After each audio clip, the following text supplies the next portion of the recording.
একটা নারকেল দিয়ে দুটো সবজি আমি রান্না করে নিলাম।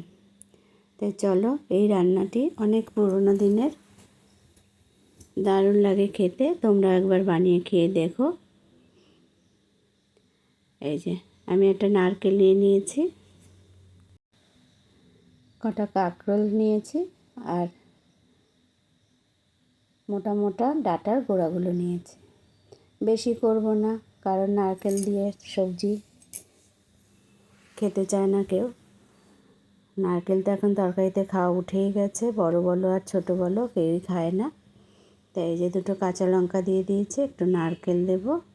আর সর্ষেটা আমি আগে থাকতেই ভিজিয়ে রেখেছিলাম, সাদা সর্ষে আর কালো সর্ষে দিয়ে আমি একটা পেস্ট করে নেব।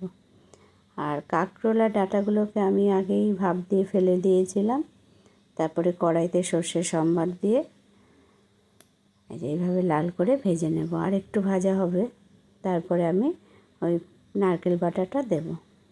এর সাথে আমি কোনো মশলাই ইউজ করব না, কারণ এর সাথে আর কোনো মশলাই লাগে না। নারকেল একসাথে মেখে দিয়েও এটা করা যায়, কিন্তু একটু ভেজে নিলে কাঁচা গন্ধটা চলে যায়, কাঁকরোলের একটা গন্ধ থাকে। তাই একটু ভেজে নিলাম। আর ভালো করে ভেজে নিলে একটুও কাঁকরোল ভাঙবে না, এরকমই থাকবে গোটা গোটা।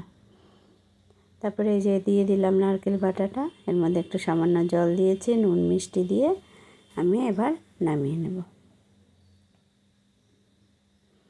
তো এইভাবে রান্না করে বন্ধুরা তোমরা একবার খেয়ে দেখবে, গরম ভাত দিয়ে। আর কোনো সাথে আর কোনো আইটেম লাগবে না, এই দিয়েই তোমার খাওয়া হয়ে যাবে।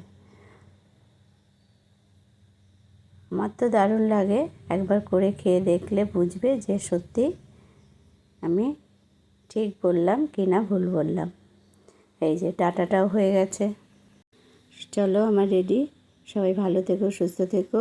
আর ভালো লাগলে অবশ্যই লাইক করো আর ফলো করে পাশে থেকো।